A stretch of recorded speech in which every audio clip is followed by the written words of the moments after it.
The anticipation began when I booked the resort and tickets package back in late October, but it didn't truly kick in until we crossed the Florida state line at the end of March. Sure, we were hours away, but that didn't matter.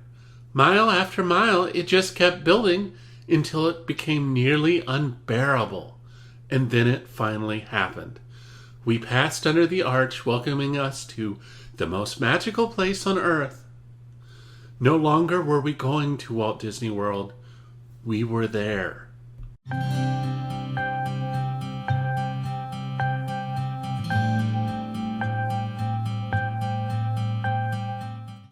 Hello, everybody. I'm Amy, and welcome to the first episode of The Reluctant Disney Adult. On this brand new channel, I will be taking on almost all things Disney. In today's episode, I will be talking a bit about Walt Disney World.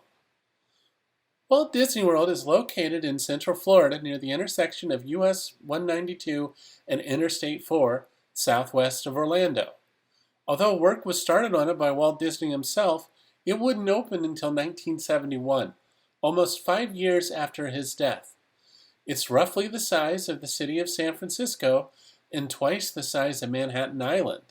It has 4 theme parks: Magic Kingdom Park, opened in 1971, Epcot, opened in 1982, Hollywood Studios, opened in 1989, and Animal Kingdom, opened in 1998.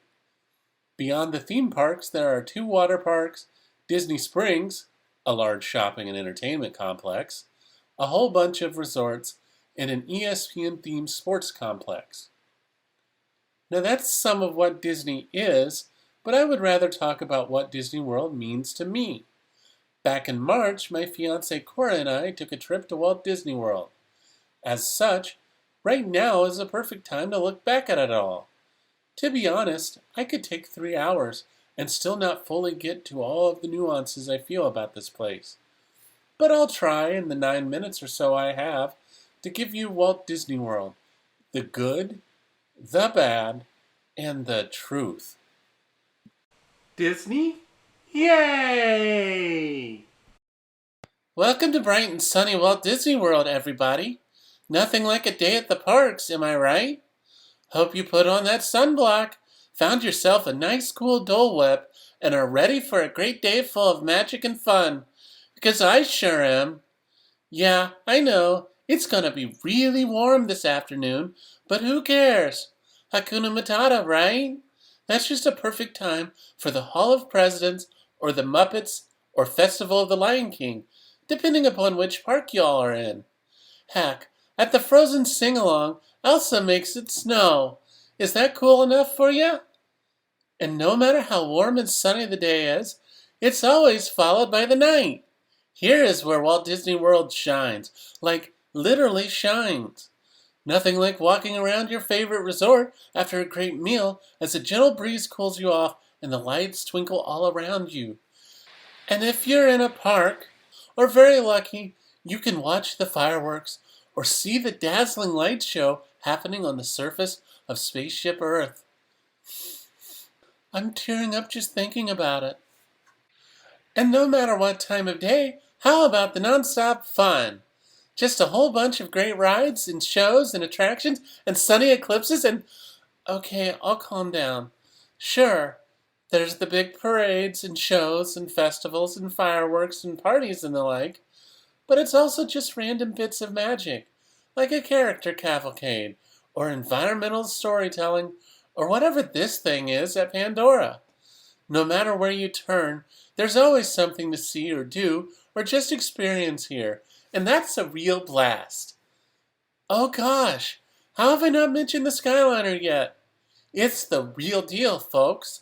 It gets you to Epcot, or Hollywood Studios, or several of the resorts and their offerings quickly and in style.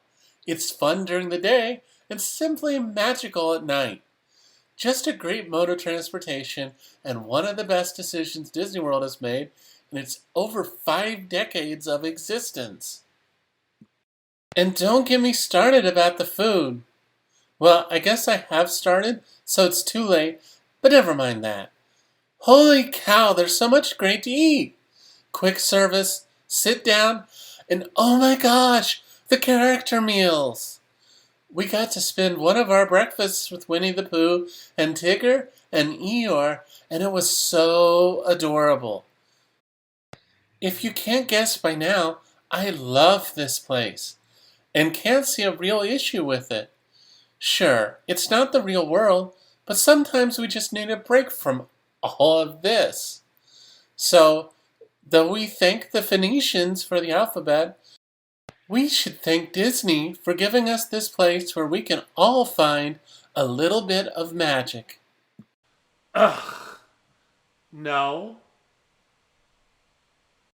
Miss Goody Goody has a way of looking on the bright side of everything that's so annoying, especially when she is wrong. Walt Disney World is a money-sucking pit scorched by an unforgiving sun. There's barely any shade, and the humidity is so bad you can almost cut the air with a knife. Thankfully, asphalt is also everywhere, so you don't have to worry about some aspect of a day at a park actually being comfortable.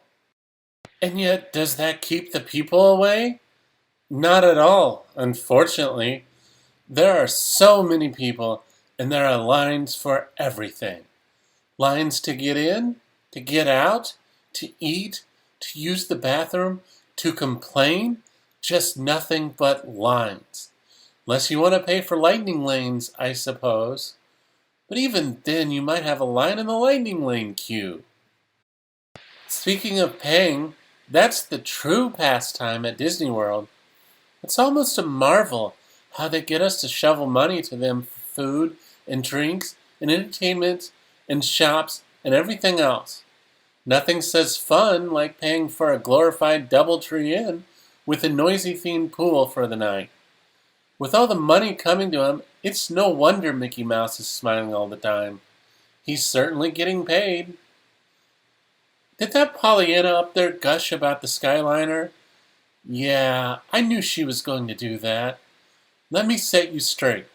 It's a scary and awful box in the sky. It stops all the time and isn't what I'd call fun when the wind sways it back and forth. And the view can sometimes be less than magical, unless you like seeing parking lots and the top of a gas station.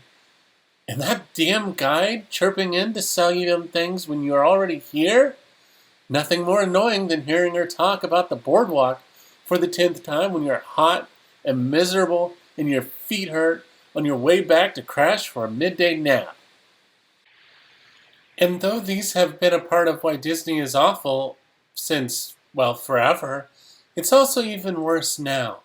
Nothing but IPs everywhere you turn. Even bathrooms are getting themed with IP these days.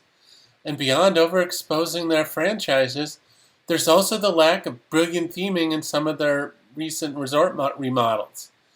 I've seen more exciting bowls of plain oatmeal than the Carousel Cafe.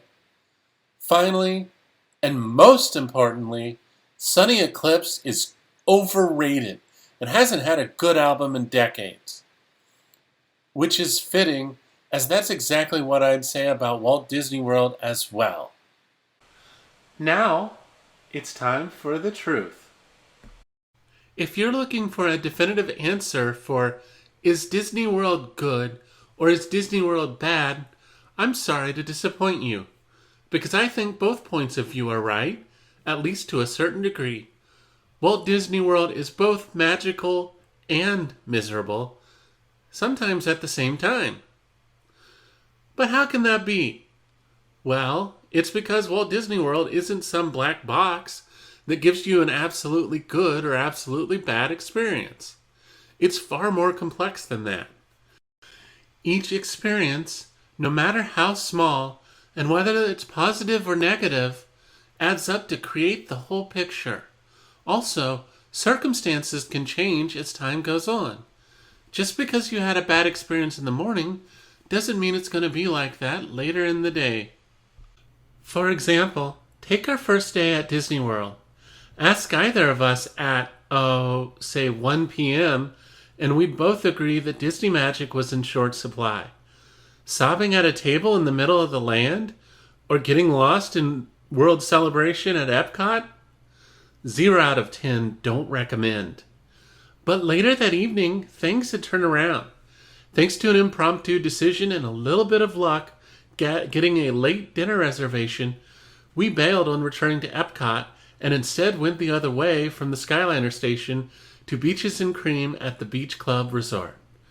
We had a fantastic meal and got to enjoy all the fun of our neighbors ordering the kitchen sink sundae with none of the stomach ache. We both had a great time, and it's one of my favorite experiences of all my Disney trips. This is a frustrating, fantastic, annoying, amazing, sweaty, sweet place. Pretty far from perfect, but yet practically magic. It's Walt Disney World. Thank you for watching this video of the Reluctant Disney Adult. Please be sure to like this episode, and while you're at it, go ahead and press the subscribe button. At 100,000 subscribers, my fiancée Cora and I will record a commentary of the 1975 Disney film The Apple Dumpling Gang, starring Don Knotts and Tim Conway. That's the kind of guarantee you get at the Reluctant Disney Adult. Please look around your seat and pick up any personal belongings and exit through the door to your right. Have a wonderful rest of your day here on YouTube.